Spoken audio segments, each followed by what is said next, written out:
and doing something which can have an impact on the world or the way that we are consuming different things.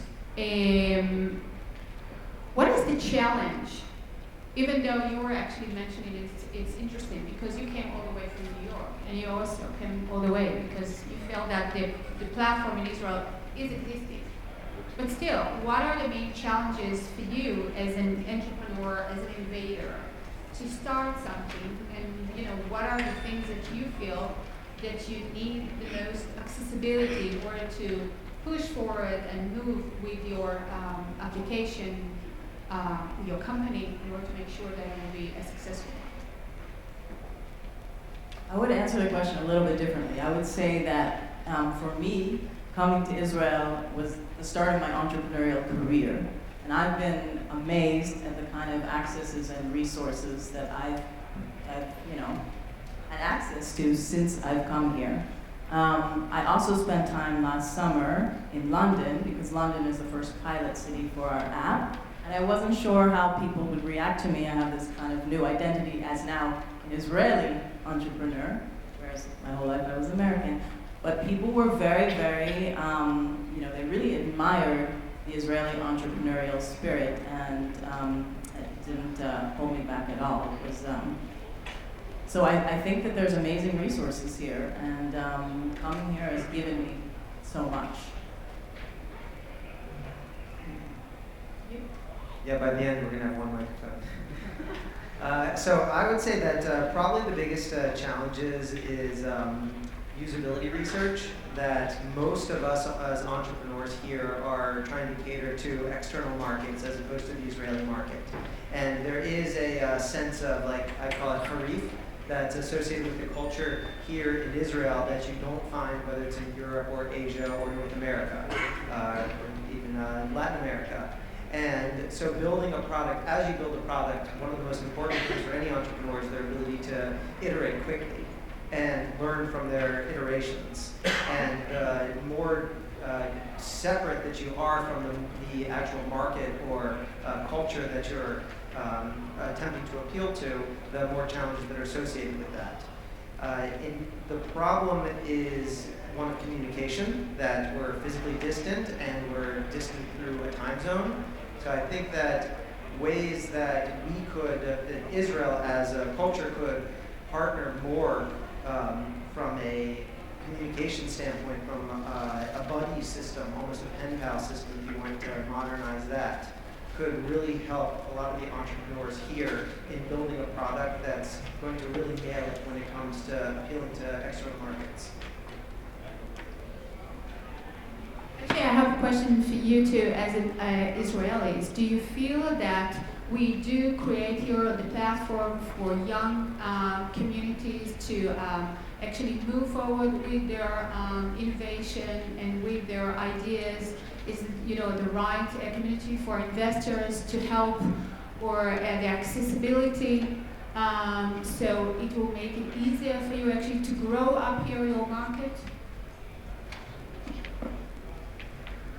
Well, actually, yes. We, for example, we have a very good experience with everybody we reach to. Of course, not everybody's joining right away, and business is business, but the doors are open, the ears are open. People understand quite quickly how different it is and how special it is. And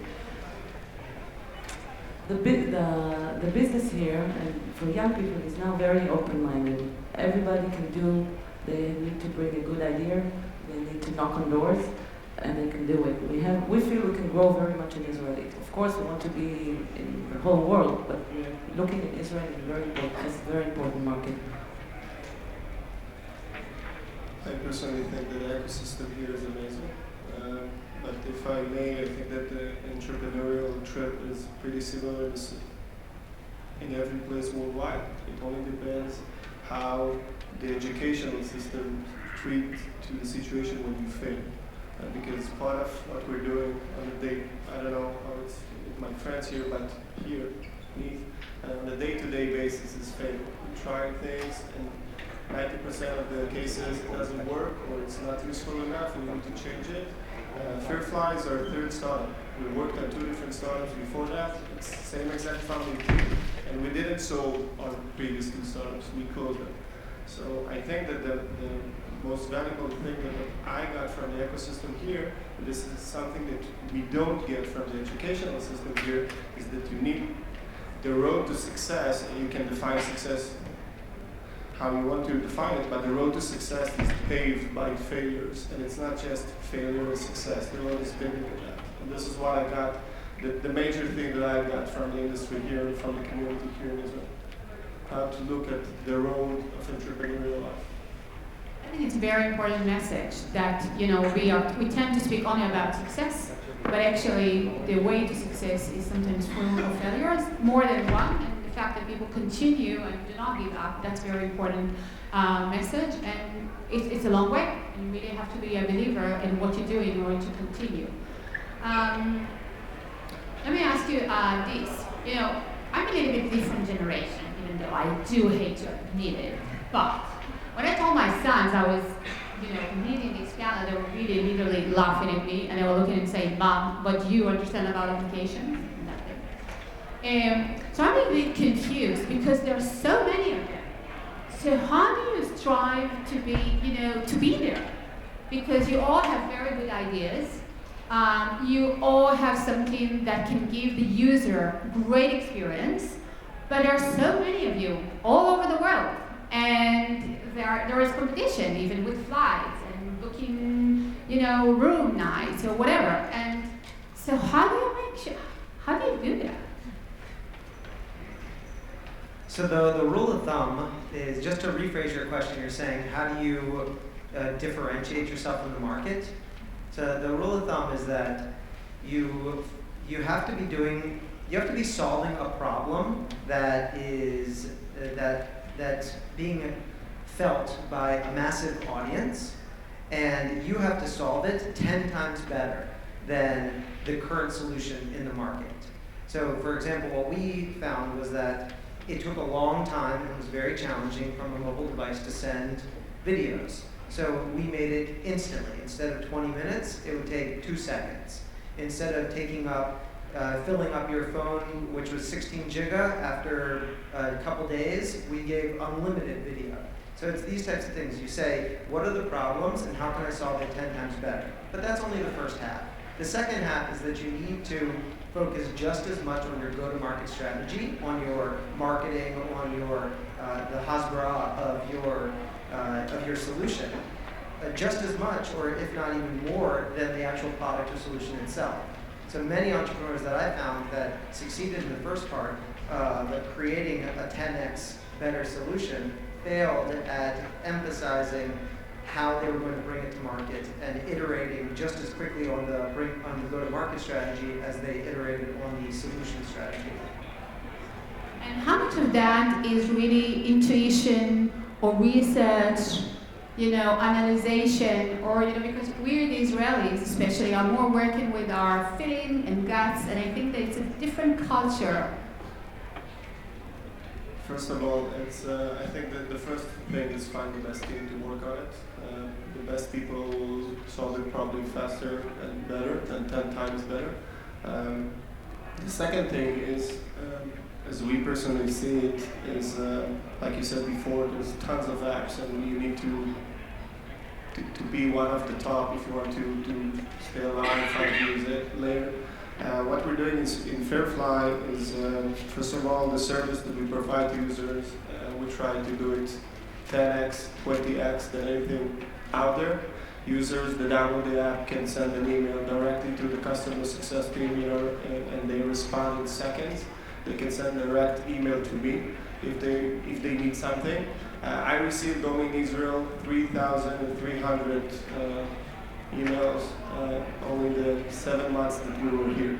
So of course, some of the emails are, hey, thank you for sending money, that's a great idea, and some of them were amazing ideas, and people that reported bugs, and people that reported on things that they don't understand. I think that by using the crowd and using your users as the benchmark of how you need to deliver, this is what brings us to where we are today, and this is what will bring us to where we want to be in 5 years from now. That's very impressive. If you would have to give 1-2 advices for a starting entrepreneur that sits here in the audience, listening to you and thinking about their next idea, what would that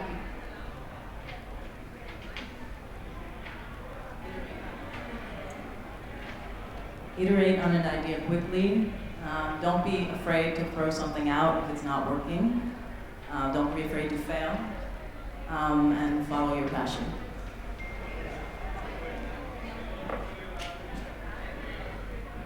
I think I can say two things. First of all, digital maps have become a communication platform. So it's a whole new way of looking and thinking about maps. People are communicating through maps now. And even though it looks like there's everything on the map, it's a fact that not everything is yet on the map. And the other thing is to let users be part of the content. The moment they're part of your content, they have feelings for the application. They care. They come in again and again to see if someone responded, if someone loved their content. Just bring them in. It's probably the best way of. I like this idea of making sure that your customers are part of the content. By the way, that's something that we try to do in Jerusalem. We don't feel that we own the city. We want to make sure that our clients or tourists are shareholders of the city and they can fit in because we understand our limitation in different aspects. So I think it's a very good.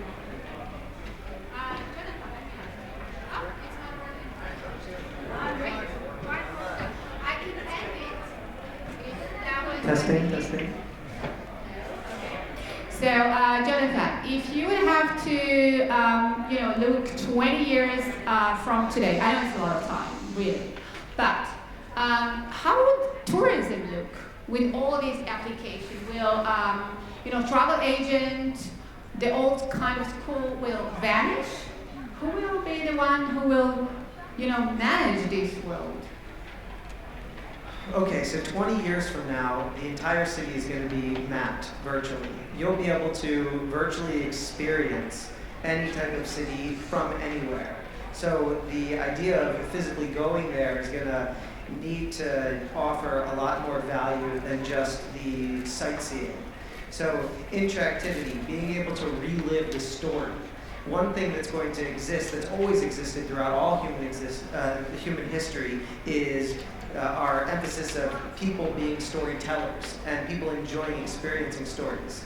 So, you asked another question of where will the travel agents exist? The travel agents will essentially be reinvented as narrators, and they will allow people to experience a narration, a historical narration, a future narration of a geographical place that will enhance the actual visiting or experiencing that place beyond anything that we've experienced today. That's an interesting insight. Aviel? If I may, I would like to answer the previous question quickly. I'm not the right person to give advice to entrepreneurs, obviously, but I think that the main two are build companies according to good core values that's supposed to do good eventually, to provide value to people and to do good. And the second thing is finding the best partners that you can trust on. And it's not just drink a beer after work. You work with them for 14, 18 hours a day, 24 hours a day. You basically don't go home. And it's a marathon run, so find the best people that you can run with them, the marathon, and be first at the end of the run. And to your question, in 20 years, I'm not sure the travel agent will be the subject that I will choose. I think that flights will be much shorter. Elon Musk, this is for you. Flights will be shorter, I hope so. And the second thing, I can only assume that virtual reality and augmented reality will control tourism, and in some of the cases you won't need to be there in order to see things. You can be sitting on your couch at home, being a couch potato, but travel the entire world without going outside your home. Okay, unfortunately, I have to close this session. I just want to say that it's very impressive. I feel very impressed being here with you in this panel. I have no absolutely idea what I'm doing here, but it's very impressive because I think that the only way that trends of tourism can be changed to the state of Israel and that we can break this myth number of 3.2, 2.8 for the past over million tourists a year, the past over 60 years of the state of Israel. That's something which is very, very important and challenging. And I think that people like you can help us design this future. And I do want to use this platform and to tell you that in this very hidden secret city called Jerusalem, there is a vibe community of startups which they're sharing an amazing platform of being innovative, that there are community which is different from one another because it's based on this wonderful population of the city, which is an interaction between Jews and Arabs, Orthodox and secular, women and men, young and adults, etc., etc. And because we are the leading city where 80% of tourists that are coming to Israel will naturally come to Jerusalem. So what I'm actually offering you to be your platform and to make sure that all your application will start either in Jerusalem or be tested in the city of Jerusalem. And we as a municipality, Mordechai is here with me, we are moving forward with this hub community for startup, initiating from touristic point of view, because we really believe in that. We believe that these are the tools that can help us to generate the city and the track and the amount of tourists that are coming to Jerusalem and obviously to the state of Israel. Thank you so much. I was really inspired by it.